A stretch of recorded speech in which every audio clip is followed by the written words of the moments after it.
श्री स्वामी समर्थ सर्व बंधू आणि भगिनींचे आपल्या चॅनलमध्ये स्वागत आहे। आजचा दिवस तुम्हाला आनंदाचा, सुख समृद्धीचा आणि भरभराटीचा जावो। एकदम छान अशी गरमागरम क्रिस्पी टेस्टी पनीर कोफ्ता आज घरच्या घरी हॉटेलसारखा बनवायचा, तर तो कसा बनवायचा ते आज आपण व्हिडिओमध्ये बघूया। तर इथे सगळ्यात पहिले मी 3 कांदे घेतलेले आहे मीडियम साईजचे आणि ते सोलून घेतले, वरचं टर्कल काढून घेतलं। 5-6 लसणाच्या पाकळ्या आणि 2 टोमॅटो घेतले। या सगळ्या गोष्टी मी कापून ठेवलेल्या आणि कढईमध्ये थोडंसं साधारण 1 ग्लास पाणी घातलेलं। तर जे काही आपण साहित्य कट केलेलं आहे तर ते आपल्याला कढईमध्ये घालायचं आहे आणि अजून आपण त्यामध्ये 5 काजू घ्यायचे साधारण। तर ते आपल्याला सगळं साहित्य शिजून घ्यायचं। कांदा, टोमॅटो, लसूण आणि काजू हे काही सगळं आपल्याला शिजून घ्यायचं छान। पाणी त्यातलं सगळं आटू द्यायचं। यानुसार आपल्याला हे सगळं साहित्य शिजून घ्यायचं आहे, म्हणजेच एक प्रकारची आपल्याला एक ग्रेव्ही तयार करायची आहे। तर ग्रेव्हीचाच हा एक मसाला आहे, तर तो आपल्याला छान असा व्यवस्थित शिजून घ्यायचा आहे। शिजवताना याच्यामध्ये थोडंसं साधारण चिमूटभर मीठ घातलं तर लवकर शिजेल।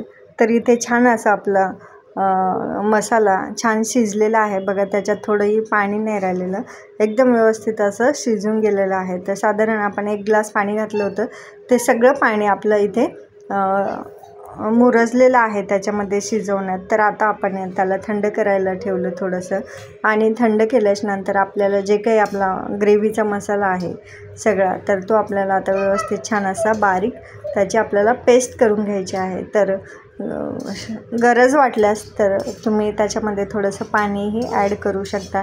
जशी आपल्याला क्वांटिटी बनवायची त्यानुसार आपल्याला त्याची ग्रेव्हीही बनवायची। तर इथे मी छान असा मिक्सरला बारीक करून घेते आहे। तोपर्यंत आपण इकडे कढई तापवायला ठेवूया। आपला मसालाही छान असा बारीक झालेला आहे, तर सुंदर अशी ग्रेव्ही इथे तयार झालेली आहे। तर त्यानंतर मी साधारण 1 कांदा घेतलेला आहे आणि 1 टोमॅटो, थोडीशी कोथिंबीर, हिरवी मिरची, या सगळ्या गोष्टी मी बारीक चिरून घेतल्या। आणि जे काही आपलं पनीर होतं तर मी इथे साधारण अर्धा किलो पनीर घेतलं होतं। तर ते पनीर चांगलं मी त्याच्यामध्ये मिक्स करून घेतलं, टोमॅटो, कांदा, कोथिंबीर, मिरची। तर मिक्स करून घेतल्याच्यानंतर त्याच्यामध्ये थोडंसं मीठ घालून मी त्याचे असे गोल गोल थोड्या छोट्या चपट्या वड्याच्या आकाराच्या आपण त्याच्या वडे बनवून घेतले आणि साधारण थोडंसं कॉर्नफ्लॉवर घेतलेलं। तर त्याचं आपण इथे ग्रेव्ही तयार केलेली कॉर्नफ्लॉवरची, तर ते वडे आपल्याला त्याच्यामध्ये थोडेसे हलके बुडून आपल्याला इथे तेलामध्ये ते छान असे व्यवस्थित दोन्ही साईडनी फ्राय करून घ्यायचे। खूप एकदम लालही नाही होऊ द्यायचे आणि खूप म्हणजे सफेदही नाही ठेवायचे, छान असे खरपूस आपले तळून घ्यायचे वडे। तर इथे सुंदर तुम्हाला दिसत असतील मी वडे इथे तळून घेतलेले आहे। तर छान असं दिसताच असं बघितलं की तोंडाला पाणी सुटेल असे एवढे छान वडे तळून घेतलेले आहे मी इथे। तर त्यानंतर आपल्याला ते वडे तळल्याच्या नंतर जे काही तेल उरेल तर त्या तेलामध्येच, म्हणजे कढई पण आपली गरम असेल तर त्या तेलामध्येच आपल्याला जो काही ग्रेव्हीचा मसाला आपण तयार केलेला होता तर तो मसाला परतवायला टाकायचा आणि थोडीशी काश्मीरी मेथी इथे मी साधारण अर्धा चमचा चुरगळून टाकलेली। तर हा मसाला एकदम व्यवस्थित छान असा आपल्याला परतून घ्यायचा आहे। तर त्यानंतर आपल्याला मिक्सरच्या भांड्याला जो काही आपला मसाला राहील तर तोही सगळा व्यवस्थित आपल्याला काढून इथे परतून घ्यायचा। जोपर्यंत मसाला चांगला शिजत नाही ना तोपर्यंत भाजीला ही चव येत नाही। तर छान असं आपल्या मसाल्याला इथे तेल सुटलेलं आहे। तर त्यानंतर आपल्याला त्यामध्ये साधारण अर्धा चमचा हळद, चवीप्रमाणे आपल्याला म्हणजे तिखट जेवढं पाहिजे त्यानुसार इथे साधारण मी 1 चमचा तिखट, 1 चमचा काळा मसाला आणि पनीर मसाला आहे, तर तो साधारण 10 रुपयाची पुडी आहे। तर त्यातली मी थोडीशीच टाकलेली, म्हणजे थोडा मसाला मी ठेवलेला। तर अर्धा साधारण मसाला मी 10 रुपयाच्या पुडीमधला टाकला असेल. तर तो मसाला छान असा आपला सगळा व्यवस्थित छान परतून घ्यायचा. जोपर्यंत आपलं तेल सुटत नाही तोपर्यंत मसाला हा आपला परतल्यासारखाच होणार नाही. तर जोपर्यंत आपलं तेल सुटेल तोपर्यंत आपला मसाला छान असा परतू द्यायचा. जेव्हा आपल्या मसाल्याला तेल सुटेल तेव्हा आपला मसाला हा व्यवस्थित छान असा परतलेला आहे आणि छान मुरजला असं समजून घ्यायचं.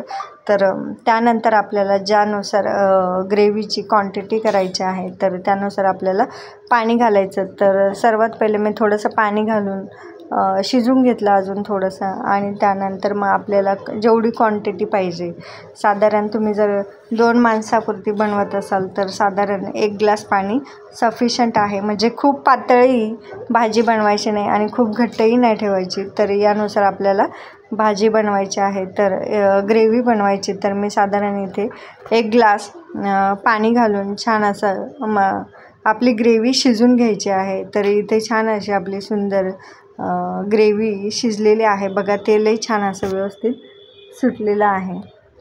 आता आपली ग्रेव्ही छान अशी इथे शिजलेली आहे व्यवस्थित. तर यामध्ये आपण साधारण अर्धा चमचा बटर घालून घ्यायचं, म्हणजे त्याची चव अजून छान लागेल. तर तूपही घातलं तरीही चालतं. तर त्यानंतर आता आपल्याला चवीपुरतं असं मीठ घालायचं. तर इथे मी साधारण अर्धा चमच्याच्या वरती थोडंसं सेंधवा नमक इथे घातलेलं. आणि त्यानंतर थोडीशी आपली हिरवी कोथिंबीर बारीक करून टाकलेली. आणि त्यानंतर आपलं जो काही वडे आपण तळलेले होते, कोफ्ते तयार केलेले होते, तर ते कोफ्ते यामध्ये आपल्याला हळूच असे सोडवायचे. इथे छान असे आपले मसाला व्यवस्थित शिजला, ग्रेव्ही तयार झालेली आहे. तर आपण जे काही पनीर कोफ्ते तयार केलेले होते तर त्यानुसार आपल्याला जेवढे पाहिजे तेवढे आपण त्या ग्रेव्हीमध्ये सोडायचे. आणि पाहिजे तर तुम्ही असे ते कोफ्ते सॉससोबतही खाऊ शकता. खूप टेस्टी आणि रुचकर लागतात. तर भाजी म्हणून खायची असेल तर इथे भाजीत छान असे जेवढे पाहिजे आपण त्यानुसार इथे त्या भाजीमध्ये टाकलेले आहे. आणि थोडीशी आपण आता भाजीला उकळी येऊ देऊ, म्हणजे तो जो काही ग्रेव्हीचा मसाला आहे तो त्यामध्ये आपला कोफ्त्यामध्ये जाईल. तर इथे अशी गरमागरम मी भाजी डिशमध्ये घेते आहे.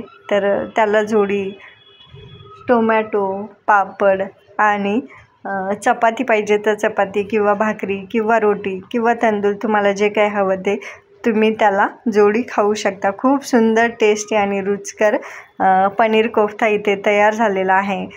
एकदम कमी खर्चात आणि कमी बजेटमध्ये सुंदर अशी पनीर कोफ्ता तयार झालेला आहे. तुम्हाला व्हिडिओ आवडल्यास नक्की लाईक, शेअर आणि सबस्क्राईब करा. धन्यवाद. श्री स्वामी समर्थ.